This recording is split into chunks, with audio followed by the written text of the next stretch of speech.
Whoa, hello, you guys. How are you all? Thank you guys for being here. Okay, I'm gonna just say hello to you guys really quick, and then I'm gonna bring Jenn Lu up. She's gonna be with us today. She's been going through. Actually, she found a lot of this stuff we looked at in our second live, um, and she's gonna have some conversation with us around some of the new things we're gonna look at today. But first, I just want to say hello to you guys. So, hello, Trulia. Good to see you. Hey, Delaney. Thank you, by the way, being a member for 9 months, and I hope you had a good Christmas too. Mine was pretty good. Hey Tess, hey B Crumbs, hey Jay, Crazy Mama, Nana, hey Crumb Curious, Rexy, Clicker, Inspector Gadget, hey Jay, Mayla's mom. I know I already said hello to you, B Crumbs, but in case I didn't, hey Tony, hey Crime Watch Lover, Kathy, West Virginia Jules, hey True Crime Crazy, good to see you. Hey Steph sells stuff by the seashore, hey Amber, Shay Benet, hey Gretchen, thank you. I appreciate that. Hey, Western Skies. Had to take a little break from the Letitia stuff. Good to be back. Well, we are taking a break too, not necessarily because we want to, but it's taken a very long time to get our next order. So, hey, Alyssa. Hey, Devin, PA. Hey, Beach Lover. Hey, Gabrielino. Good morning. Hey, Harlot. Hippie Chick. Good to see you guys. Thanks for being here. Law Nerd Amber. Okay, so let me go ahead and bring Jenn up. Hey, Jenn. Hey, babe, what's up? Not too much. How are you? I'm good. How are you? Pretty I'm good. just tired. I'm a little tired. Sorry, I had to throw that in there because I'm good, but I'm tired. Yeah. Curious Jen says force break. We were just talking about it. We literally just hung up the phone to start the live, and then I got to get on here and be like, "Hello, Jen. Long time no talk." Right? Like, what have you been up to? I haven't heard from you in like literally forever. Yeah. Hey, Mal. Hey, Justice Jane. Okay, so I know that there's a lot to talk about, but how should we do this? Should I pull up the new stuff first? However you want, babe. It's your Hmm. show. Okay, actually, first I think I'm going to start with this article from local news. This is something new, but it's just about excuse me, about the GoFundMe and the vigil. So, Okay. a vigil will be held for Savanah and her baby Thursday afternoon. So today, right? Today's Thursday. Yeah. Yeah. This afternoon, while her loved ones wait for answers about what happened before she was found this week. The vigil is set to be held at Kenwood Park near Dora and San Pedro at 4 p.m., and it's open to the public. There's a nonprofit organization helping with that, and they've been helping getting things for gift cards for the family, paper products, laundry detergent, household items, all that kind of stuff to help them get through the week. Now, a GoFundMe has been created, and I wanted to show that to you guys. So let me just click over to here. It says on December 26th, the tragic passing of Savanah Nicole Soto and baby Fabian has brought so much pain and heartache to us all, as we all love Savanah and the baby so much. We are starting this fundraiser in hopes to raise funds to help funeral expenses to give our sweet Savanah and the baby the funeral they deserve. Anything helps. If you can't donate, please share and repost, and please keep my family in your prayers as we deal with this tragic and heartbreaking loss. So I want to share this link with you guys so that you can help if you want to. Just be aware because of a recent message that I got, and we'll talk about that later at another time. When I'm sharing a link from GoFundMe like this has nothing to do with me. This is the family's GoFundMe that's been shared on the local news, and the funds will go straight to the family. Use your own discretion before you help with something like that. And if the link is too long, it looks like it won't link. You can go to gofundme.com. Let me see if I can get a shorter link actually, and just search her name, Savanah Nicole Soto. But let's see if I can get a shorter link for it. After that letter the other day, which you've seen, Jen, I definitely want to make Yeah. that clear. Right. Right. There's a difference between sharing another person's GoFundMe link that you don't have access to in any way, shape, or form, and sharing a GoFundMe link that you created yourself. And when you go to GoFundMe, anybody that's not familiar with it, when you read the about, it will tell you who created the GoFundMe. And if you're concerned at any time about who created it and who's getting the money, all you have to do is you can ask them questions. There's an opportunity to email or whatever part of GoFundMe. But again, I think anybody and everybody who's donating money at all period ever should do their due diligence and look into things as much as they can. Yep, absolutely agree. Okay, so now we'll get into the updates, which I can't wait to hear your thoughts. Well, I mean, I've heard some of them. I just can't wait for everyone else to hear, and also to kind of expand on what could have potentially happened here, because Right. we know there are some kind of interesting things, like not being both in the front seat and the car seat being in her lap, and things that we've heard, not confirmed, but we've heard through family, Right. which make it quite curious. Which you had a really interesting thought about why the car seat may potentially be in her lap. And I held it in yesterday because I wanted you to be able to share it. But I thought that was Okay. smart. Yeah. Thank you. Okay, so these were my thoughts. That Cadillac seats 5 people, 5 passengers, 2 in the front, obviously being the driver and the passenger, and then 3 in the back, right? And so a baby car seat, whether it's the carrier version of a car seat or it's a full car seat that leans back and adjusts and whatever, because they make them all kinds of different ways, right? Now, would be a seat because it's a seat belt. It requires a seat belt. So I thought if she had the baby carrier in her lap in the back seat, it was likely because there were 2 other people in the back seat with her, meaning she would have to put the carrier or the car seat, excuse me, on her lap to make room for the 2 people sitting in the back. That would take up the second and third seats. So and it also made me realize too, that whatever their plans were, because that carrier, let me not say carrier, let me say the word that was used, because there was a car seat in the car and this was their only child, I suspect that whatever else their plans may have been, their plans included going to the hospital for her and to be induced. And I say that because I know from personal experience, I had all 4 of my children were born in Texas, and I know how Texas rolls and how they do things. So when you have a baby, as part of the discharge, prior to you actually being discharged from the hospital, whoever is driving you home goes down to where their car, they have you bring your car around to where the discharge is going to be. And a nurse goes down there and makes sure that you have a car seat. And also, and most importantly, that the car seat is installed correctly.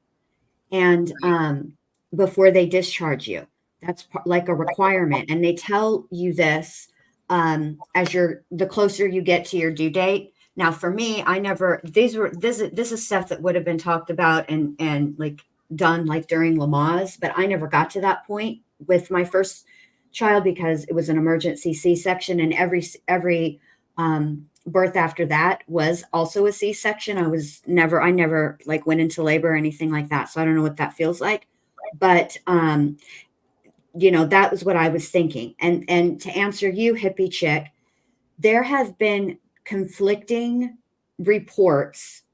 When I thought of this whole scenario, at that point, there were 2 different versions of where everybody was seated. So in one version, she was in the back seat and he was in the front passenger seat. And then in the later version, she was in the front passenger seat and he was in the back passenger seat. So that's, that was before, but that was my idea back then. And so there you go. Yes. And I think that's so smart, because maybe that would explain why it was in her lap, and also why they had the car seat, that yes, they were planning on her being induced. Now about the car, because there was a million comments, even though I put in the comments that okay, so it was a Kia, but there were reports of a Cadillac being mentioned in the beginning, a lot of reports. And so that's why there's some confusion with Okay, that. so even if we talk, okay, so let me amend what I said. That Kia would have also held 5 passengers. And so whether or not, Right. whether she was in the front seat or she was in the back seat, the theory about the car seat being in her lap doesn't change, because either way, the car was full Yeah, of exactly. people, of humans sitting there. So Exactly. And that's just a theory, but it makes sense. I mean, could explain why it was in her lap. Now, someone had an interesting comment while you were saying that and said, I think that it was put in her lap as a message. And because they said that, we were just talking about this on the phone about mhm. how, which you know more about it, about like if you're dealing, like just potentially, these are just theories. We don't know. Remember, this is the beginning stages of this. So this is just potentially a possibility. Let's say that he was involved with some shady people, or possibly, dealers, even cartel or something. They are Mexican Americans. They live in Texas. It wouldn't be very far fetched. Some of those folks like to send a message with the way that these crime scenes are staged. So it's interesting. Right. Yeah, the cartel particularly has, they do different things depending on the situation and the message that they're trying to send. And so, I thought about that because of the way that in the press conference, the law enforcement officer referred to the crime scene as perplexing and complex, right?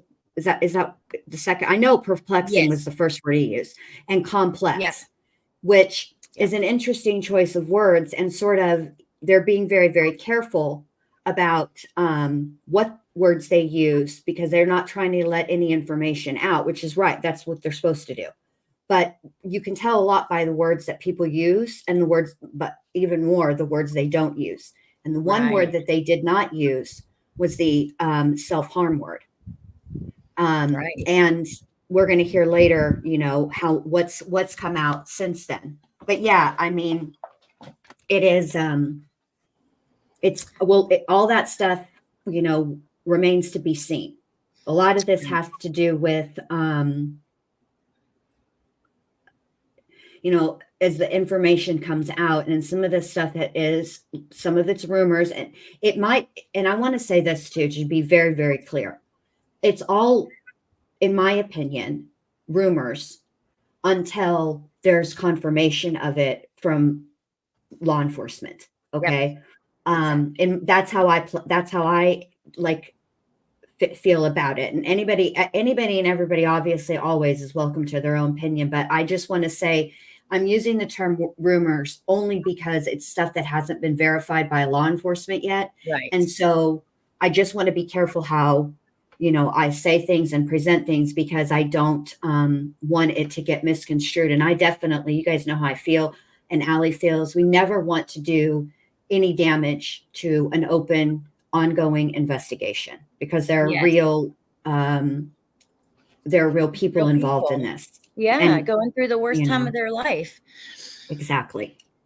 I'm so glad you said that, because I had mentioned that in the last live. In the beginning, when a case is unfolding like this and you're just getting a lot of this information, yes, it's from family. And we're going to see some of that in a second, because, the family has done many interviews by now, and we're going to look at a few things. But sometimes even the family can get things wrong. We saw, with Idaho, look at when Steve Gonsalves came out and did the interview about Hoodie Guy and him possibly being in Africa and stuff like that, because he was seeing rumors on social media, and it was starting to, seep into his thought process and his worry and so just remember, unless it comes from law enforcement, if we get it on court document, that's really the only way we can say 100% that that's the Yeah, fact of the situation. Tyler says, absolutely. I live in the area, definitely a large cartel presence in San Antonio. Yeah. I Okay. mean, it's true. I'm from Texas, so, I know. And you're also Mexican American. So I think that's, adds another layer to this. I mean, it's just interesting. So, yeah. Okay, are you ready? We're going to watch some of this new video. Absolutely. Okay, so this is their local news. It's I don't see it right now. I'll tell you at the end what it is, but I'll also put the link in the chat while it's playing. Okay. As we continue to follow yesterday's tragic in the search for missing mother-to-be Savanah Soto. Savanah and her boyfriend were both dead late Tuesday afternoon. Tonight, the examiner's office confirming one of the bodies belonging to 22-year-old Matthew Guerra. We did reach out to SAPD today for new updates on this case, and all they would tell us is that the investigation remains ongoing. So here's what we know right now as well. Savanah was last seen on Friday at her apartment complex off of Grissom Road in Leon Valley. She was reported missing on Saturday when she didn't show up to be induced at a local hospital. Savanah's family held a vigil on Christmas Day, pleading for police and the public to help find her. Then on Tuesday, Savanah's sister-in-law, Joni Wassel, received a tip on the location of the car Savanah was last seen in. Now, I just want to say, just because we have to pause anyways, the sister-in-law is the one we saw the messages from that, that we looked at in the last live. And also, like he said, they've reached out to police. They won't tell them anything because it's an ongoing investigation. But here in a second, they're going to go into what they've learned from the family. Okay.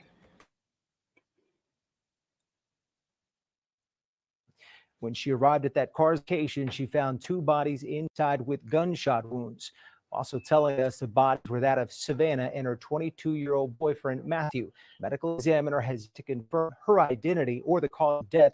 Police have told us that the woman's unborn baby sadly also died. SAPD now investigating it as a capital murder case. The News 4 I-team has learned exclusive new details about this case that potentially help explain why police have been so vague about what type of investigation they have on the man. Exclusive new details, but okay, sorry. I-team's Mariah Medina has all these details for us. Mariah? That's right. Law enforcement sources tell me that San Antonio police didn't find a firearm or cell phone of Savanah Soto's boyfriend, Matthew Guerra, in the car they were found in Tuesday afternoon. Sources also sharing that Guerra's body was found in the back seat of the vehicle, while Soto was in the front passenger seat with a child carrier on her lap. I talked to Guerra's family, who tell me everything that they did to find. Okay, so this version, they say Guerra was in the back. She was up, Guerra, however you say it. He was in the back. Guerra. Remember I told you? I know. I know. You guys, I wish you could have heard our conversation when I was trying to teach Allie how to roll her R. Like, I'll be trying it privately. Yes, and I'll get back to you. But no, okay, so they said that he was in the back and she was up front, but something huge came out in this. And I think that it tells a lot. So there was no weapon. If it was, something that he did to her and then himself, they would have the weapon. Also, correct. His cell phone, which tells me whoever did this, were they like, maybe they came in contact with them on his cell phone and they thought they're going to yank it so that there's no evidence left behind of who they were meeting up with. It's possible. I mean, I don't know. What do you think, Jen? I agree with you. And then there's a third situation that came out that's interesting. So the sister-in-law received a tip on her phone. And so that's going to be the next thing that the police look into. They're going to want to see how that tip was sent. Was it a text? Was it a Facebook Messenger message? And if so, if it was either one of those, they're going to subpoena Facebook. If it was Facebook, they're going to subpoena phone records. If it was the phone, and they're going to download the information on her phone. Yep. And it doesn't matter if they have the phone or not. They should still be able to get everything, right? So for her, they can subpoena so for her phone, for the sister-in-law's phone, it's ideal if you have the phone in your possession, okay? Because then you can download things off of the phone, right? For his phone, they'll probably just do what they can do, which is to subpoena the records, see where what towers it pinged off of, during the critical time when they were missing, between the last time they were known to be seen and when they were found.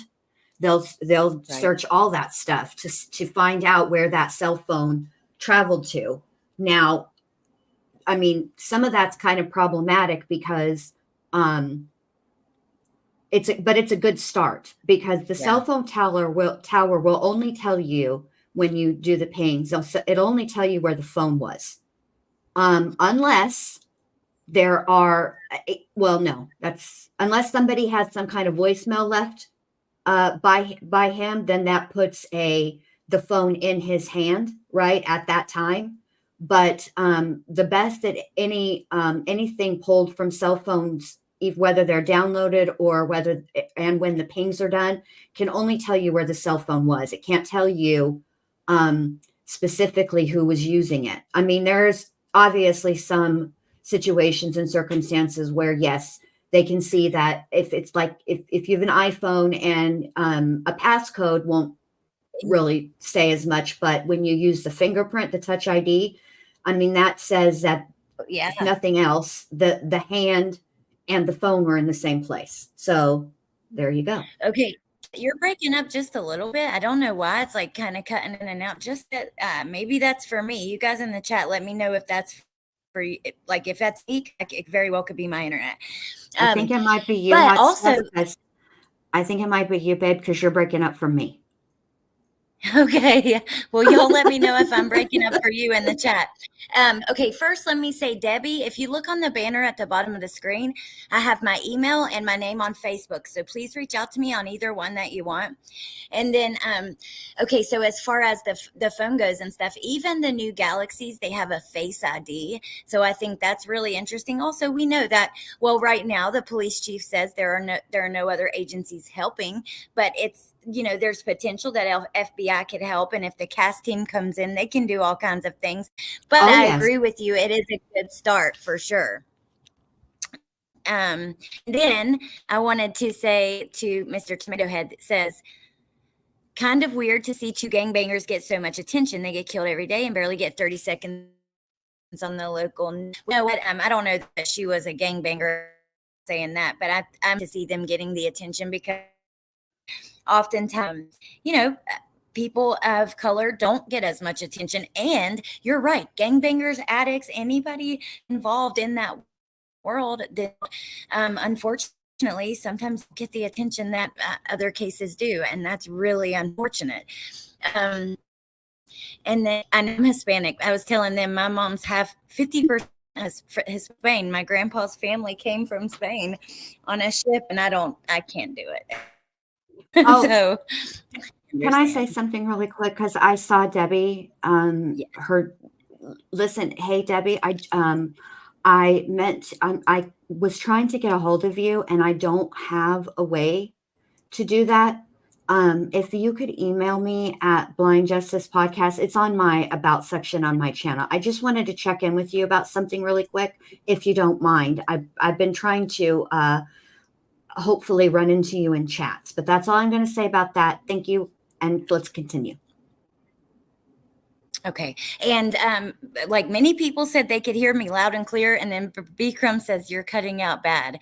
So I don't know. Hopefully you guys can hear me okay.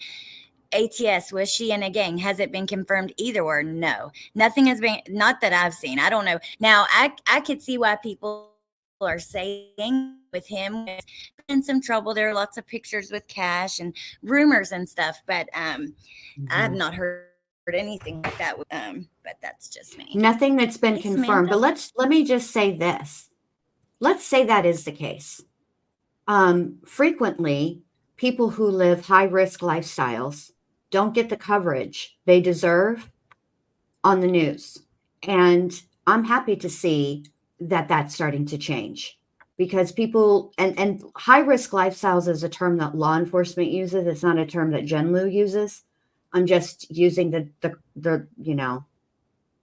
something that's known to everybody, because that's something that law enforcement says frequently.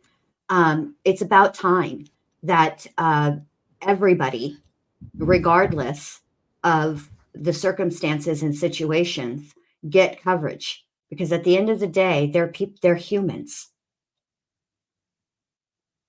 So that's just how I feel about it. I'm glad they're getting attention. Me too. I completely agree with you. I'm going to go out and come back in for just a second, if you don't mind, just to try to fix that audio issue. And you guys Absolutely, forgive babe. me. Sometimes when you're live, it's just the way it is. It's kind of, things happen during the live stream. So, okay, I'll be right back. Okay. And I can't highlight, I don't have that like power clicker, but what I will say is I have seen a lot of this. So Clicker AK writes, there have been posts to the Find Them Facebook page that she was taken first and he's second, and stuff told to the family by law enforcement. This info is being passed by family to the page. And I have seen that same, I've seen the same thing that you're seeing. And that's how it is, that's how these cases go. In the beginning, there is a lot of people passing information, and I'm not saying that the information they're passing is not correct, but until we can confirm it through official sources, i.e. law enforcement, right? We can't report it as it's fact. We have to say, well, this was stated, it's coming from this, I think out of responsibility, and let me also say this, depending on the information that's coming out, that's verified, right?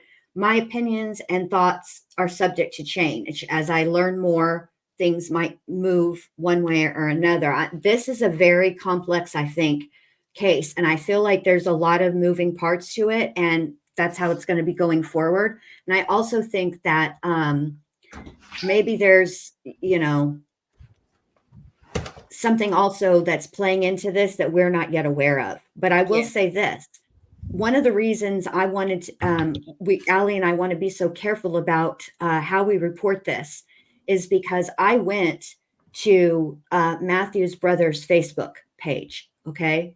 And I read comments on a post that he made. And they were blaming him. They were blaming the brother. They said awful things to him. The mother, Matthew's mom, was getting death threats. She was being called all kinds of names. They were accused of cleaning a crime scene. They were accused of hiding Matthew out. So it's hard, that kind of stuff. When I read that kind of stuff, I understand why people in the very beginning were side-eyeing the boyfriend, okay? Because statistically speaking, when a pregnant woman goes missing, there's two causes of death in pregnant women. One is childbirth, and the other is an unaliving, typically at the hands of the father of the child. And so I understand why people were like side-eyeing, but there were comments that were coming in saying the same things way after it had been announced that they were found together and that they were both deceased. And it just, Yes, and I agree with you. It is sad. That really, like for Jenn, I think that was a huge part of what pulled her in. For me, I was very suspicious of him too, especially because we heard about what happened last Christmas and some of that stuff.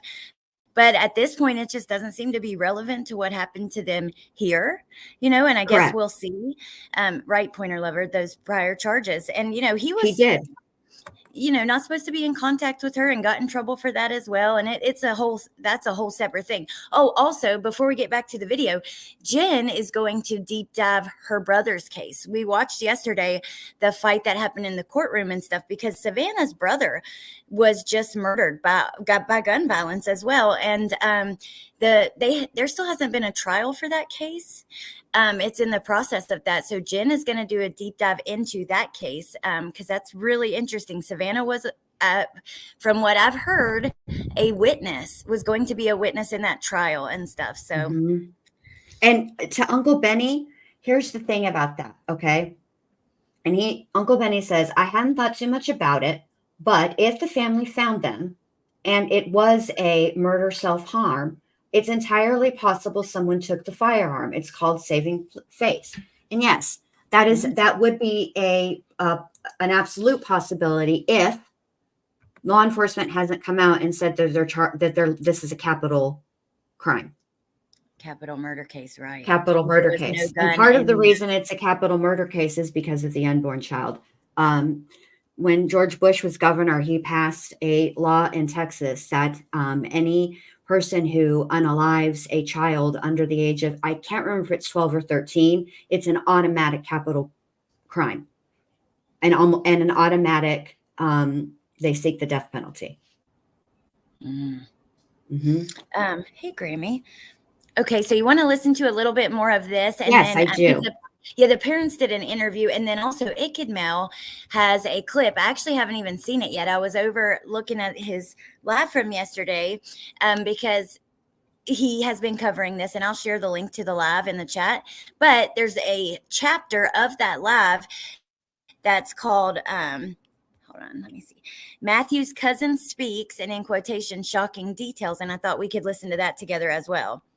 Absolutely. Now, y'all know I'm a huge fan of Ikidmel.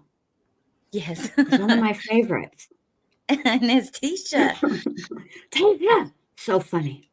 Okay, I'll play this. I'm going to drop Ikidmel's link, though, while this is playing, and we'll be right back. The expectant parents' frustrations with that process. But once it was like the 2:30 p.m. mark, we started panicking. Panic and nonstop calling and racing home, racing over there, and On the police. Gabriel and Raquel Guerra said they called 911 and they sensed their son and his girlfriend were in trouble. The husband and wife, who live in Bexar County, initially tried to file missing persons reports with the Bexar County Sheriff's Office. Soto's family, who lives in San Antonio, tried to file with San Antonio police. But because Guerra and Soto lived in Leon Valley, the report had to be by Leon Valley Police. well, I was told that they were trying to get the three agencies all the information they had and combine it into one report. As this was happening, Gabriel says he was racing to his son's apartment, kicking down the door after he didn't get an answer, fearing the worst. The candle. The candle was on. That was another sign that they had a candle on. Gabriel says the lit candle and Savanah's diaper bag being left behind told them something was wrong. The house, he says, showed no signs of a struggle. Gabriel says he asked the Leon Valley police detective assigned to the case if they could track his son's cell phone location. He said a detective told him it was unlikely a judge would grant a warrant for them because there weren't exigent circumstances. He basically said they're after they want to disappear, they can disappear.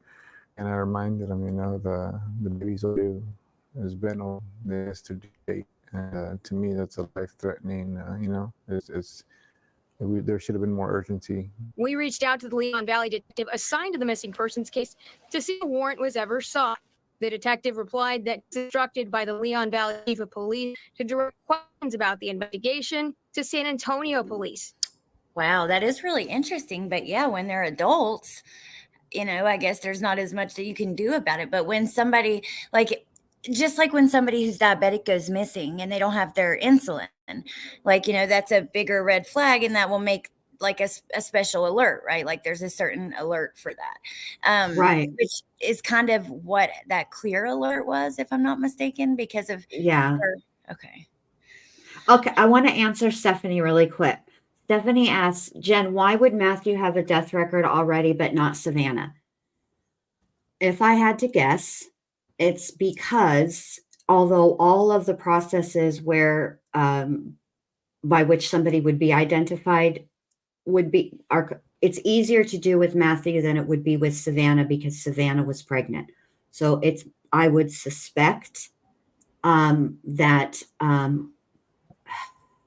perhaps it has something to do with that. Perhaps they are waiting on some type of DNA. I don't know.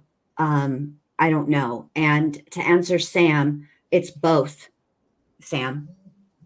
It's both for born and unborn children in Texas because Bush wanted to make sure that people who harm children in any way, shape, or form, that they are, and ATS is right. It's possible. It's a huge possibility that the autopsy is taking longer than, than Matthew's because she is pregnant.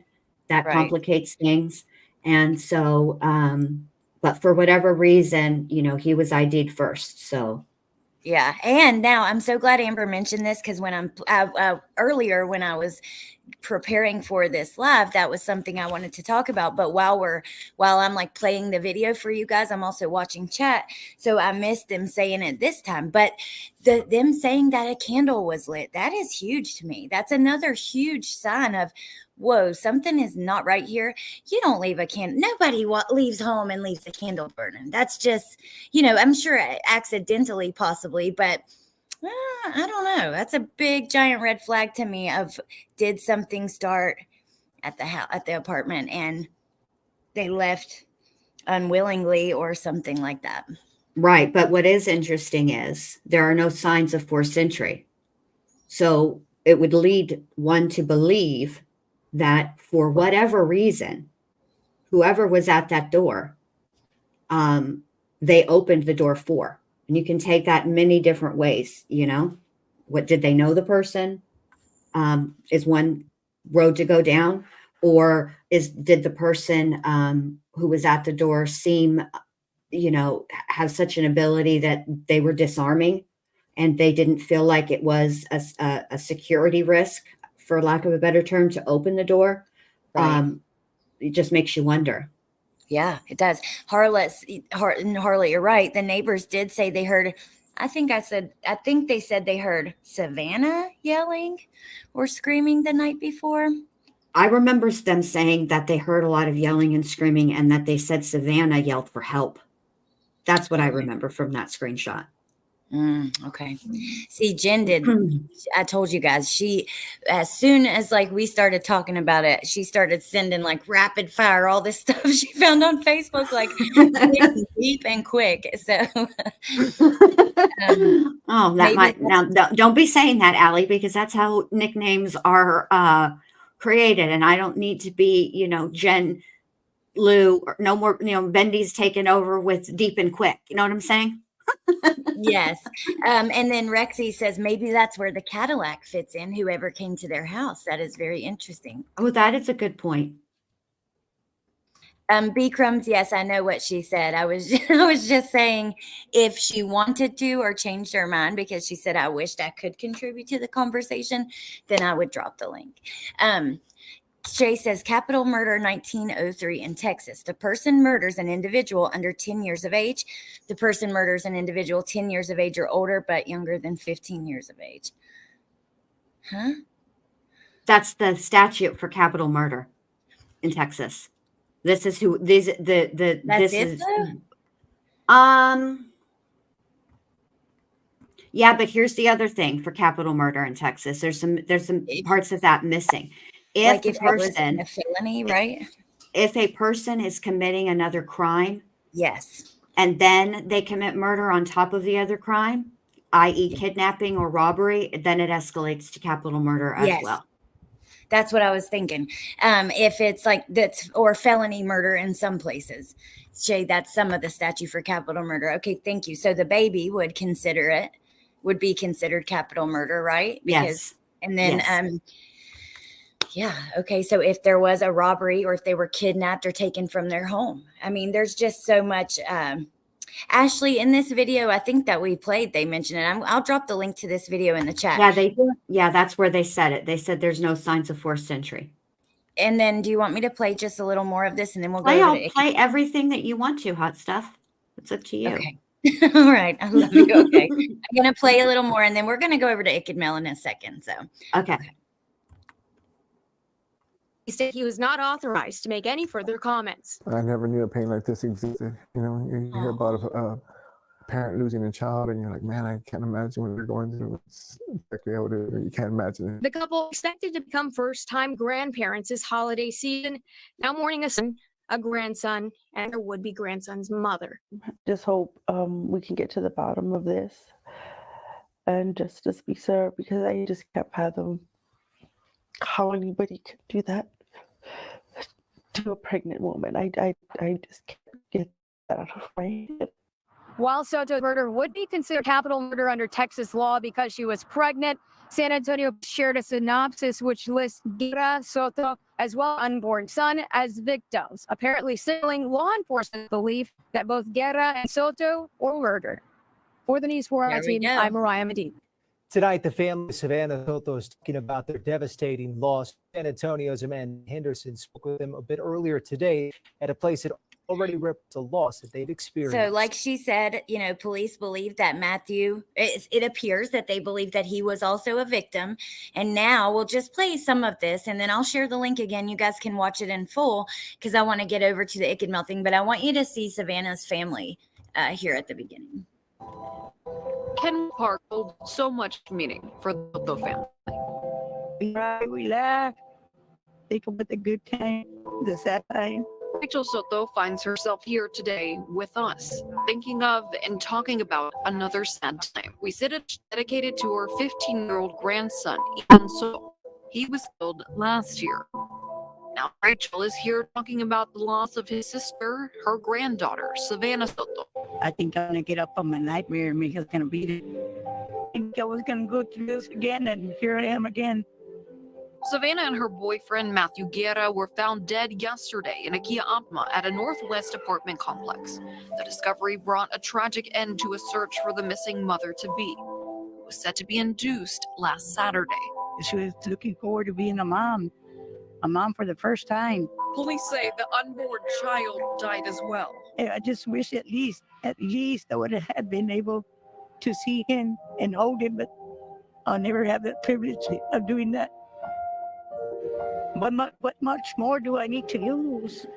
One day after Savanah and Matthew's bodies were found, Rachel says they're left with questions, especially as they don't know if the mother-to-be had any connections to the apartment complex where the car was found.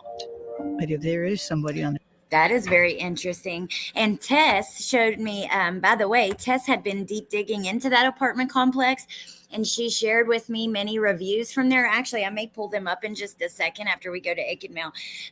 But I feel for them so much. I mean, Jen, I can't even understand. Like, it's just, you can't even comprehend what they must be going through. Like, it's almost put you at a loss for words to fit how the gravity of the situation. They lost 2 of their children, or grandchildren to gun violence within a very short period of time. It's just devastating. It is. It's absolutely devastating. I can't imagine the amount of pain this family has been enduring, because they definitely, they lost her brother to violence, right? And we're just barely really into the grief process, and then then she is Matthew's murdered. cousin. It's awful.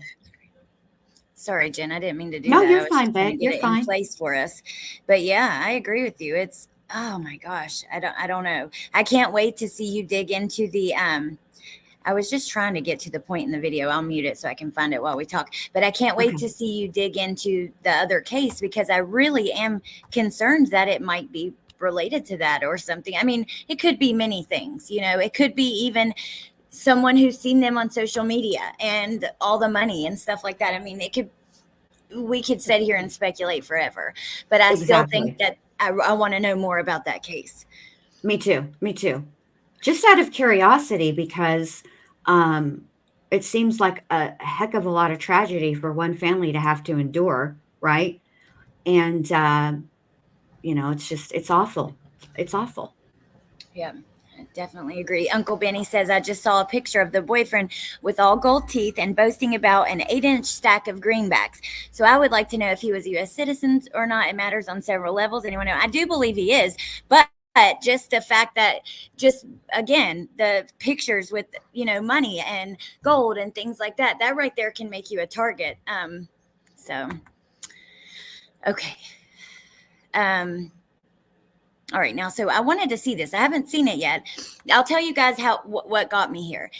I had been putting together this live for us to go through, and I wanted to watch Ickadmel's live before because of his title. It says that they were both shot behind the right ear, and I wasn't able to find where he got that information, because we got an email from Rachel today. That's the woman at El Paso County that does the files, and we were trying to figure out how we're going to tackle these video calls, phone calls in that situation.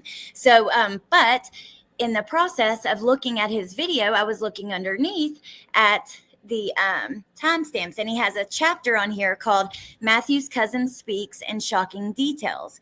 So I thought maybe we should listen to that and see what she has to say.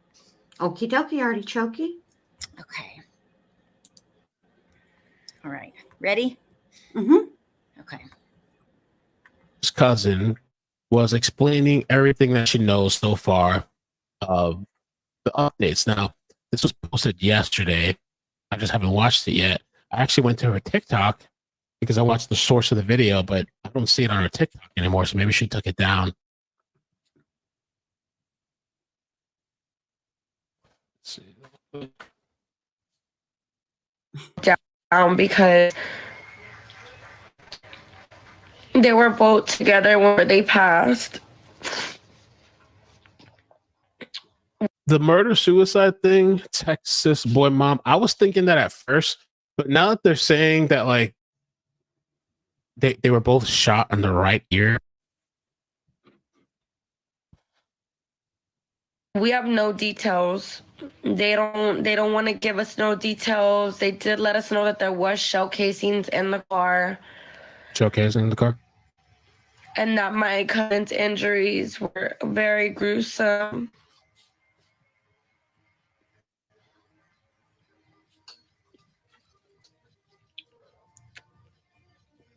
This is a very, very hard pill to swallow.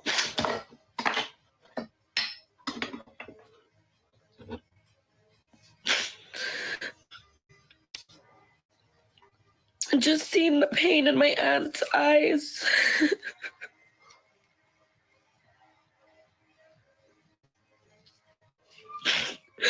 Even seeing the pain of Savanah's family just hurt me so much.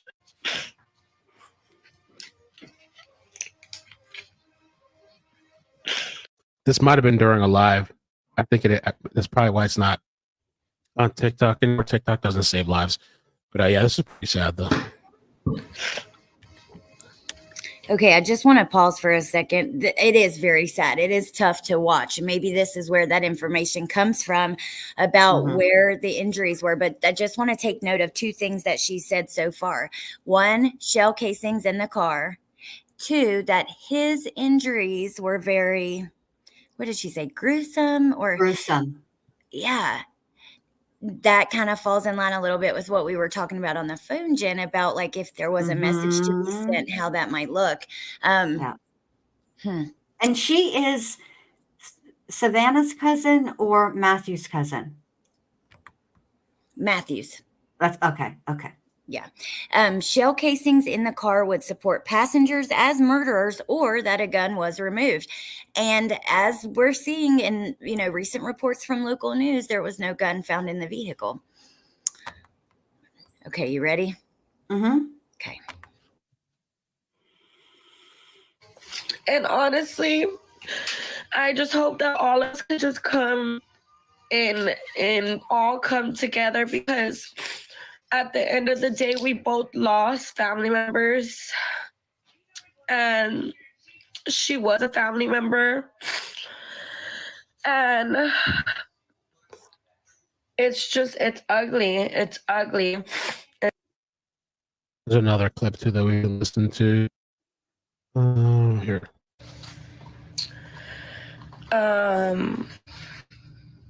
I honestly feel like they got set up.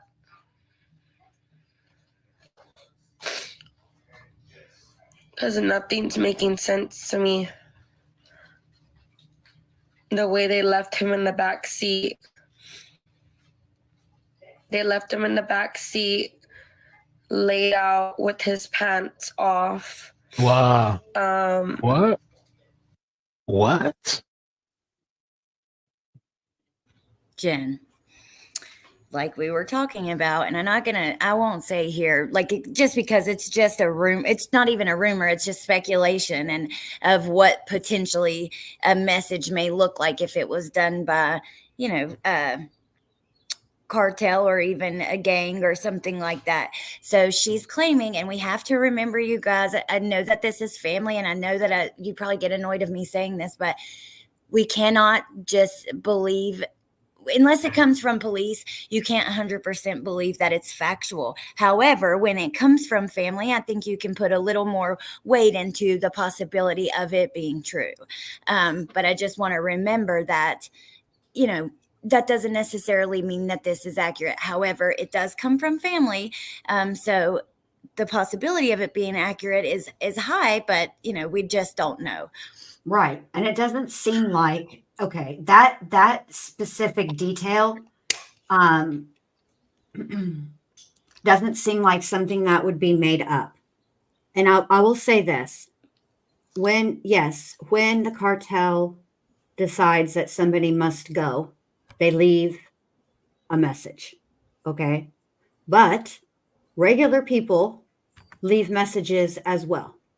Right. And one might say that the pants down was an attempt at humiliation. And that can come from many different sides. Do you know what I mean? So. Yep, absolutely. You're right. We see messages. I mean, even with what we've heard about Delphi, or other cases where they're like that. What was it that's out of Florida? It was like a multiple people murder, and they were staged very graphically, and the bodies were like pointed at the victim. Yeah. The heads were like turned around to look at the bodies and stuff like that. Just because was the Gainesville Ripper. Yes. So you don't have to be cartel or gang related to leave a message, but it does, that is an interesting detail if it is true. So right, exactly. Brooklyn says police need to stop releasing info to the family. It might also put them in greater danger. Oh, absolutely. I agree with that. And oftentimes they won't release a lot. I mean, I remember with Gannon's case, after watching Landon's interview after the trial, and that's his mom. And she said, there was so much that I didn't know. There was so much of this that I never knew. And that's because they have to keep it tight-lipped. So, yeah. And I think what further complicates and makes this situation a little different is that it is family who got the tip and then found the vehicle. So they would be privy to much more information due to those circumstances than they would under a different set of circumstances the tip was called in by the police, not by the police. The tip was called in to law enforcement, and law enforcement went out and found the vehicle. They wouldn't have the details that they have. And that's what changes things. And family we hear this a lot in true crime cases where the family gets frustrated with law enforcement because they feel like it's their loved one and they have a right to know what happened to their loved one. And the law enforcement is in between a rock and a hard place in wanting to, it is their right. I mean, it is their family. It is their loved one. And they have a right to know what happened. And yet they're also at the same time, law enforcement is trying to protect the integrity of the case, specifically set details that only the person who committed the crime or was there when the crime was committed would know. And that is how they, that's why they don't release details, so that should they get a confession, there aren't specific details that are widely known. Because later on down the road, let's say that somebody does come in and they confess, and it's actually a good confession, okay? If there are a ton of details released to the public and are widely known, a defense attorney is going to come back and say, I don't know how you can say this is a good confession at all. This person didn't say any details that weren't already out and widely known. So that's what they're trying to do. Okay. That's all I wanted to say. I'm good now. Okay, sorry. I was sitting there following along right along with you, and then the kids brought the dog out, and I had to mute for a second to tell Trenton not to leave Bentley outside by himself. But okay, All right, let's listen to a little bit more of this. You guys in the chat agree to disagree and move along. So, some people have their own way of looking at things, and that's just that. I think the most important thing is kind of what we're looking at anyway. So it's Right. best to just move along. Okay, you ready? Yes. Okay.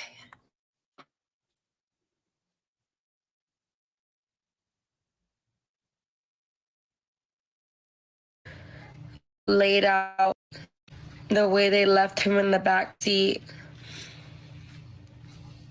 They left him in the back seat.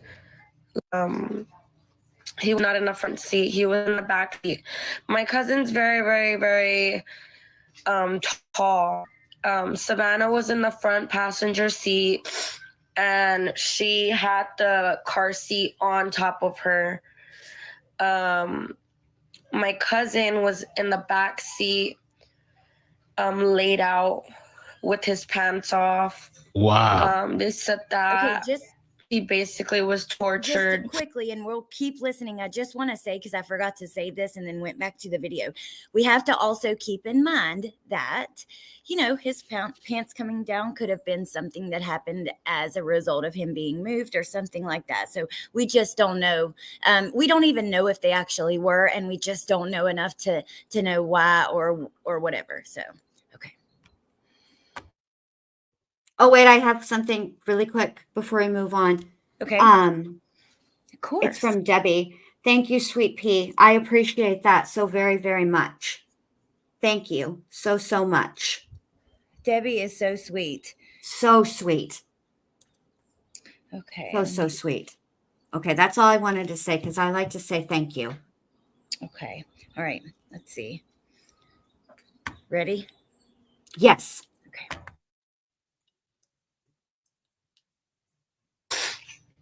They didn't really want to get into details because they haven't moved the body.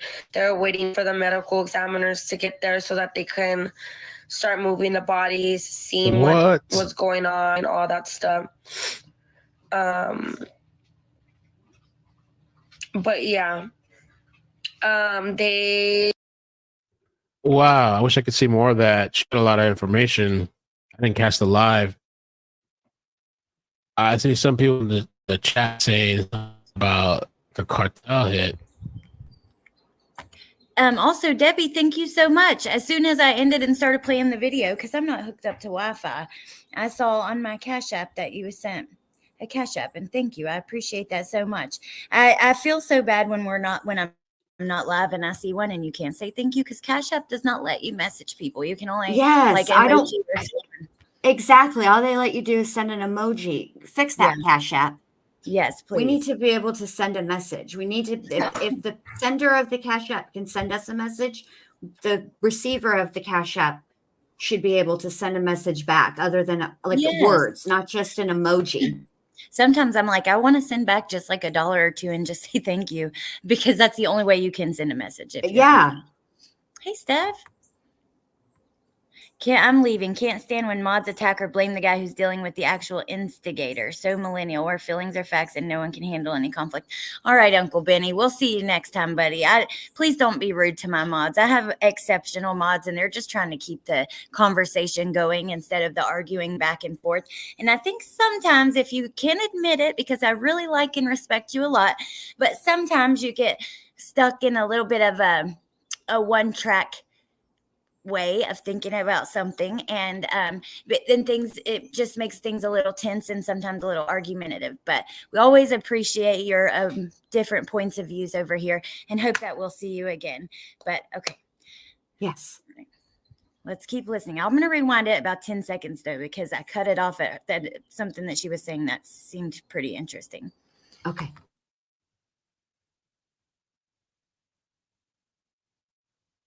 Yeah, I don't know. That's live. Yeah. Start moving the bodies, seeing what's going on and all that stuff. But yeah. They. Wow, I wish I could see more of that. She had a lot of information. Yeah, I don't know. That does sound. What I was talking about, because it's about to cut off, I'm going to try to find her account. TikTok doesn't save live streams, but they do. She probably has some videos on it, so I would like to see that. But what I was talking to, I guess it was when I had paused previously, she said something about him being tortured. And I think that also, like I said, we just don't know if that's factual, but it's interesting that, family members said that. At the end here, he has something saying families argue. So I wanted to check that out with you for a second too, if that's okay. You up for hearing? Okay, awesome. Absolutely. Let me say this before we get into it. Before we start. When I was doing the sleuthing, as it were, the Facebooking, what I noticed is that there was a clear division between her family and his family. And keeping in mind that when I was doing the Facebooking, this was all after the fact. So after they had been found. And I remember very distinctly thinking, I really hope that they can come together and support one another, because when you have a child that dies, whether they die of an illness, an accident, or in this case, murder, that's why they have support groups for parents who've lost children, because only another parent who's lost a child can understand that grief. And so, because it's out of the natural order, of things, parents aren't supposed to outlive their children. So that's why, and I hope that they can come together and heal. And I will say that, there, and then within that, even so on the, on Matthew's side, there's also a complex family dynamic that exists. And so, it's all sad. It's all sad. Yeah. And it's all very, there's so much to it already, like you said, the complex situations on both sides. Callie Nurse Lori says, in this same live, the cousin said that Savanah had Michael set up and jumped last year. He was in the hospital due to that beating. I'm going to find her account. If anybody knows the name of her account, email me if you don't mind, or you can message me on Facebook Messenger. If you look at the banner on the bottom of my screen, I usually run the same banner. It just says thanks for being here with contact information. So it has an email address you can contact me at, or Facebook Messenger, because I want to hear more from some of her stuff. And then Jen, you're so right about that. Even with my cousin who recently passed away, look at what happened to her mom. Within 24 hours, she literally died from a broken heart. She was brought back from CPR, but she completely flatlined because she had to bury her daughter. I mean, it's just something that you can't even, I don't know. It's just so awful. And I know that many of our viewers have been through that. And I think that I know that some of this stuff can be a little bit triggering to you guys for that. And for that, I apologize. And I hope that, that is always on my mind. I was just telling my family at Christmas, how going through my own loss and then talking about true crime really made me realize that some of this can be quite triggering, because I was watching a live and they were talking about funeral arrangements, and we were talking about that too. Yeah. And I was just like, wow, I can't imagine how this feels for people watching going through that stuff. Yes, exactly. Exactly.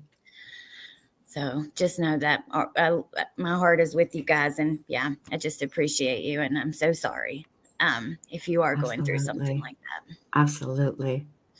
Amber said, my Nana was never the same after my dad died from accident, and he was 58. It's so hard. Sad. I'm sorry. It Amber. is sad. It is sad. Hey, Sasha. Okay. Let's see what these families fighting is about, and then I'll let you guys go. We've been on here for about an hour, and I know, Jen, you got some things you're working on, so I don't want to keep you guys too long, but I do want to see what this is. Okay. Arguing going on and stuff. Kind of a rift,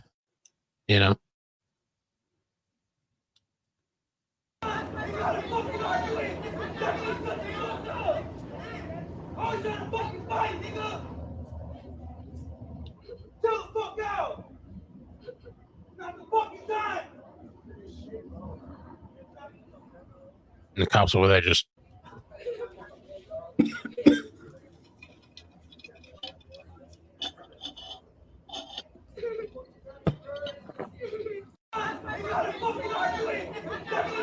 I guess it looked like this lady and him, or maybe I don't know.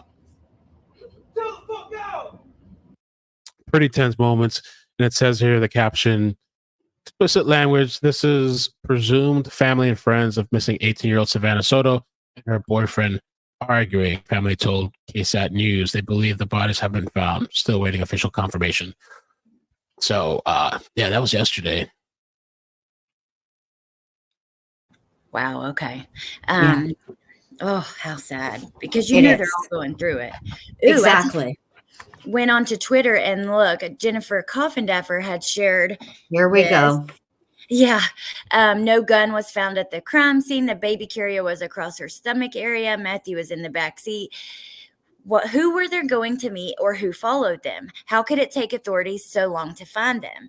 This article certainly indicates no urgency in this search. Was it a crime about money, vengeance, or gang related? So much time went by. I certainly hope any video evidence in the area is retrievable. Well, I'm sure they got cameras at that apartment complex. This will be considered a capital murder. I just hadn't seen that picture of him. He looks a little different there. That's a different picture of him. That's what kind of brought my attention to. Plus, it was at the top of my screen. But wait, there was something that made me want to. Oh yeah, about the Her jacket is so cute. It is so cute. I thought the same thing when I seen it. She's just cute all around. It's sad. So those do you think, I'm sure they have cameras, wouldn't you think? Let me pull up. Tess looked at some reviews for them. I'm gonna pull Yeah, that up. I would think that that's possible. What I'll say about that is this. I don't know if there was a lack of urgency on the part to locate these two. The fact of the matter is, as an adult, this is true. You are absolutely 100% allowed to go missing, okay? And maybe in the very, very beginning, it was maybe that is the stance that they took. However, I do think that once it was established that she absolutely 100% did not come, not only for her scheduled time to be induced, but at any time in a reasonable amount of time, because people are allowed to be late and all that stuff, so I think there was a sense of urgency because she was pregnant, is pregnant. I shouldn't say is pregnant. I think, I disagree with Coffindaffer in that I do think that there was a sense of urgency. But Right. the police, they're not miracle workers. Okay. They don't have a wand to, they're not, they're muggles. They're not from the wizarding world. So it's not like they can, swish and flick and be like Accio their names, and it'll reveal where they're at. That's not how it works. They rely on citizens seeing things, like they put out, a description of what they look like, their pictures, etc., the vehicle that they are thought to be in, and they rely on people. It's no different than with the Amber Alerts, Right. So it is what it is. I just think it's sad. It's very sad. Okay, before we go, let me show you these apartments. Tess did some research into the apartment complex where they were found, and she sent me like a couple reviews, but she also sent a photo gallery of this area. So let me just pull that up for a second. Okie So dokie. it's Kalana's at Medical, and then this is what they look like. Pretty nice apartments. I mean, not too bad. They have nice appliances. Yeah. Now let's look at the reviews, because if I remember correctly, there was like a couple good ones, but some really low ones as well, just to see if there's anything to get from these.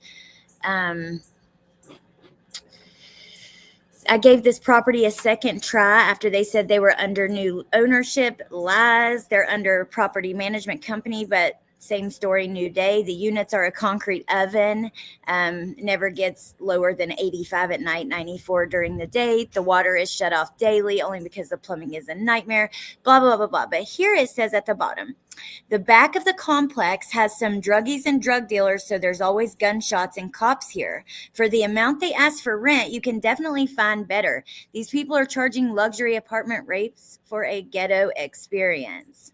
Yeah. Mhm. Yeah. Now this person gave it 5 stars. It's only 2. They just moved in May and they love it there. Let's see. This one also 5 stars. They think they're very nice.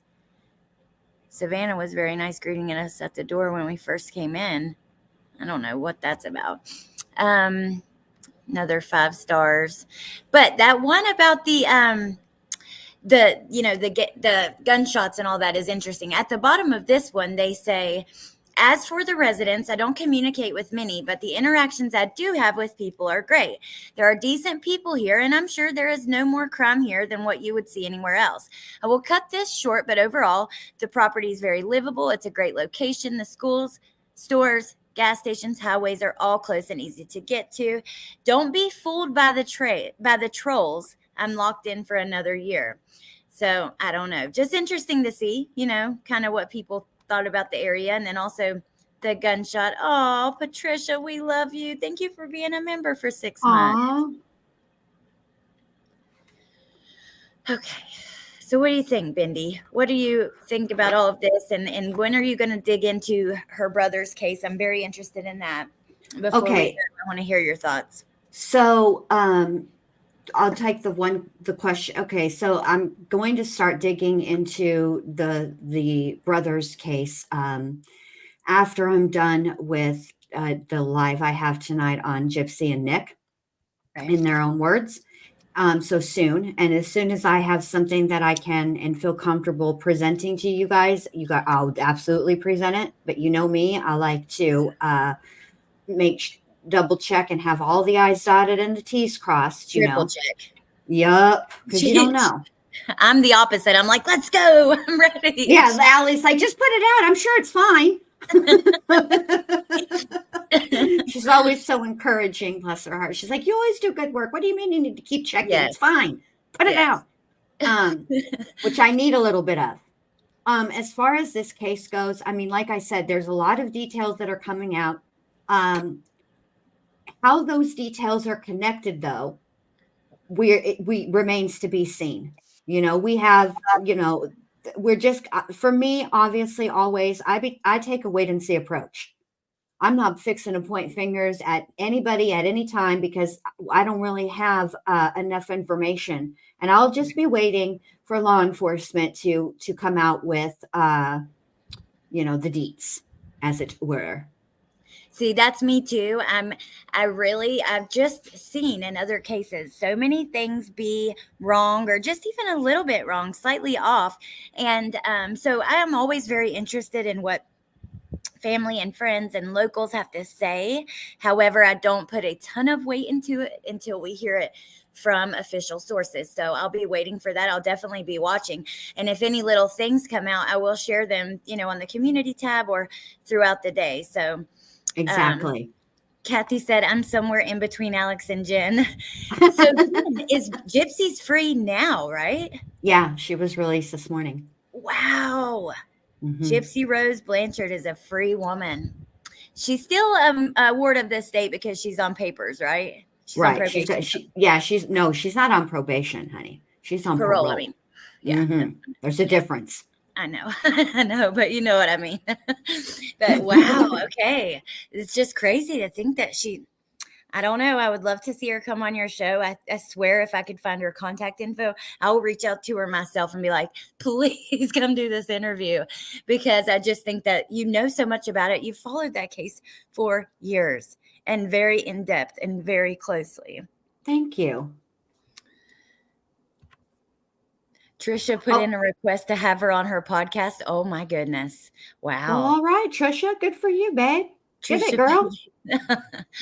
That will be very interesting. Debbie, Jen says, did you get a Cash App for me in the past 20 minutes? I want to make sure I'm sending it to you and not someone else. She did. She said, thank you. And thank you for me too. Go ahead, Jen. Yes, yes.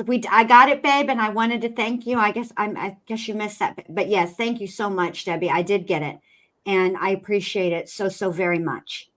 Yes, that was very sweet. You are always so supportive of us. Many of you guys are, and I appreciate that so much. I really do. Even just being here and liking, the video and being in the comment section, joining the conversation. I just appreciate all of you guys.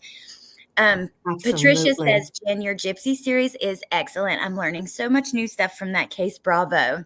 Oh, thank you so much, Patricia. I appreciate that. I wanted to say something else really quick, but I can't remember now what it was.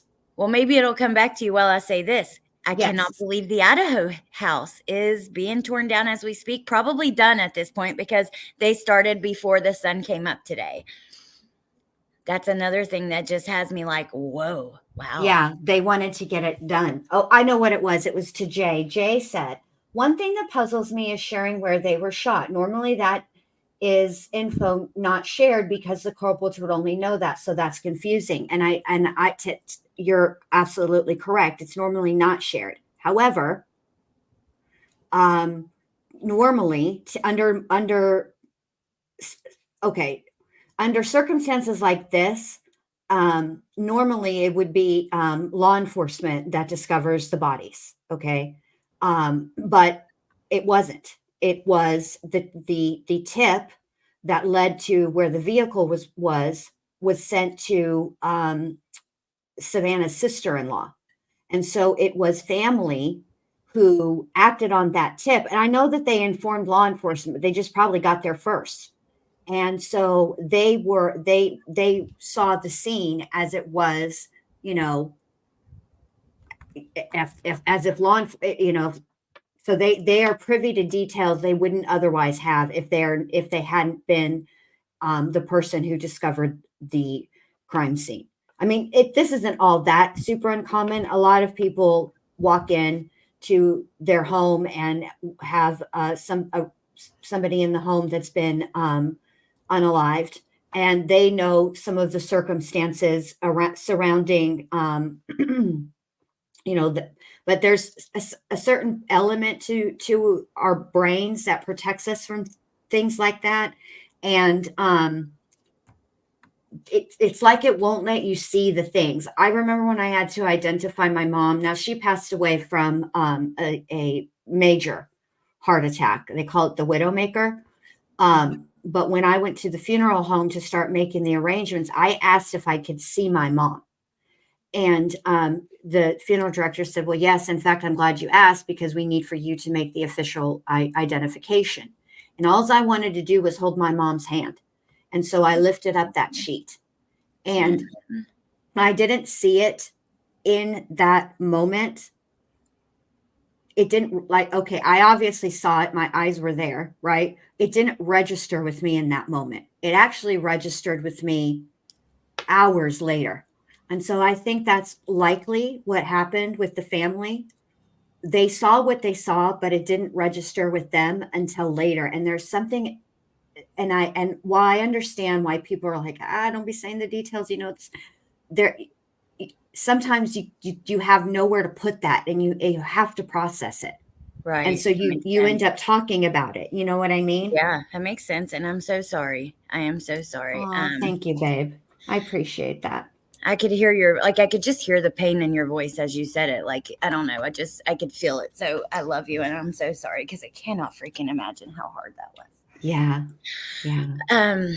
So before we go, I pulled up on Twitter, Idaho 4, and an interesting comment. Pickle says they started with Xana's room way early while it was still dark, so media didn't even get there in time, and it was too dark anyway. Now, here's the handsome lawyer and I'll play this little clip in a second, but I find that so interesting if they started with Xana's room because we know that's where the blood was coming from the house, and I think that was probably intentional, so media wouldn't be able to get any photos. I mean, remember, media put out the photos of those mattresses being moved out with all the blood spatter and you could see everything. Yeah. So that is interesting. Jay says, I'm glad they did that. It's wrong to turn it in some kind of spectacle. I agree. Also, I want to say, Donna wrote, Debbie, you are so sweet. And I said, Donna, she is so sweet. And so are you. All you guys are just awesome. You really We are. do have a fantastic chat. Absolutely. 100%. You guys are all The best on here. the best. Now, Lawyer, is one handsome fella, I gotta say. You know he's local to me, Allie. He is? I didn't know Mhm. that. Okay, let's see what he says right here. Just a 10-second clip, but maybe you should retain him for some questions. Hey, Lawyer, coming. But at the end of the day, I think everybody wants justice in the case. And if this could help even 1% in getting that justice, whichever way it turns at trial, to me, I don't understand the reason why you would get rid of the house at this point. But at the end of the day. Wow. That's interesting because I've seen professional opinions both ways. Yes. It seems to be very, very divided. And I think the prevailing sentiment from like law enforcement professionals, like lawyers and stuff like that, I think the reason why they're saying to keep the house is so that the option is there for the jury to tour in person to understand, how the home is, where things are in relation to one another. And while you would want to have that option open, let's say it's the state. Well, let's say it's either side. Either side has the option, if a building is there and it can be done, to ask that the jury tour the scene. Okay. But just because they ask doesn't mean it would be granted. Yeah. You're right. right. And there are lots of cases that go on every day, all day, where a horrific crime has occurred in a home and the jury doesn't take a tour and they're still able to use the evidence presented in trial to render a verdict. So I don't think it's absolutely necessary to keep the home up for that specific purpose. If that's the reason, then it's not absolutely necessary. Right. And they got, they're going to have physical, like models of it. They did that twice. They went in with equipment to be able to get the, exact how it was. But this is right here is where the blood was coming from the house, and I will not be surprised if we see pictures of that in the media because the house had never been fully cleaned. If you guys remember, they had started on it, but then it was halted. And then, I think that they went in again. I don't know exactly the details, but I won't be surprised if there are images that come out of some of that. Let's see. I just want to scroll through for just a second longer to see if we see like any other articles or stuff. This person says the house was so close to neighboring homes and the apartment building, crazy that it's gone. Here's another image from the side. Oh my gosh, it's just unbelievable to see like this, Yeah. Wow. You know that the apartment complex that Jeffrey Dahmer lived in and where he committed many of his crimes was also demolished. It happens a lot. Oh, okay. Well, yeah. Yes, Melissa, we can see your words, babe. We see you, Melissa. I think that people are like, almost like it's cursed or something, They also knocked Maddie's room over instead of digging into it, making it viewable by cameras. Wow. Okay. Huh. Mr. McDonald's. Oh my gosh, that case is like one that I watched years and years ago. Yeah, Jeffrey McDonald. The Army guy, right? Yeah. Yeah. His home was left as is for 10 or 15 years, but it was base housing. Oh, okay. Right. Yeah. All right, you guys. Well, wow. It's just crazy to see it like that, Jen, but I guess I'll let you guys go. I know you got your own things you want to do and you guys have things I need to finish up and I got to get my nap in because I like to be fresh for y'all.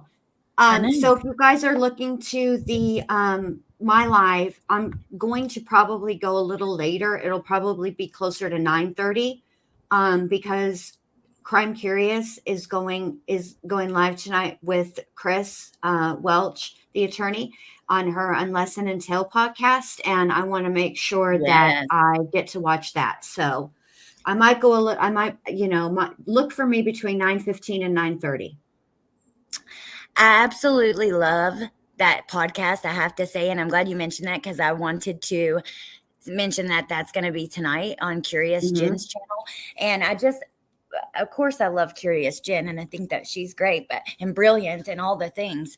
And also, I think that Chris just adds such another like amazing element to it, and he's just a natural at it. I really enjoy Chris. Yeah, I do too. And let me tell you something. You know what? Really, there's a lot of things impressed me about Chris, but like something I was surprised by, I don't know why I was, and was unexpected, is how much he keeps up with the chat. I know. And he's really good at it. Yes. like dang, man. But all right. Well, thank you so much for being here with me, Jen. And thank you guys so much to the mods and to the chat. I adore you guys, Cosmic. I just really do love and appreciate you guys so much. And on our next live, I'll try to work in our idiots on the internet thing. Also, if you're on Patreon, today we are going to do a live stream in just a little bit. So make sure you stay tuned to the post over there because I wanted to hang out with you guys, and we will do idiots on the internet over there first, but it will be here eventually because there are so many funny comments and messages that I would love to share with you guys. All right. Thank you, guys. Yeah, thank you so much, and I'll see you soon. Wait, let me drop the links for Jen's link is in the chat, but also I'm going to drop the link for Curious Jen's channel. I dropped Bendy's just now, and a few others as we end. So make sure you check out those channels. And yeah, thank you guys. Thank you, Gretchen. I love and appreciate you, and I will see you soon. Bye. Bye.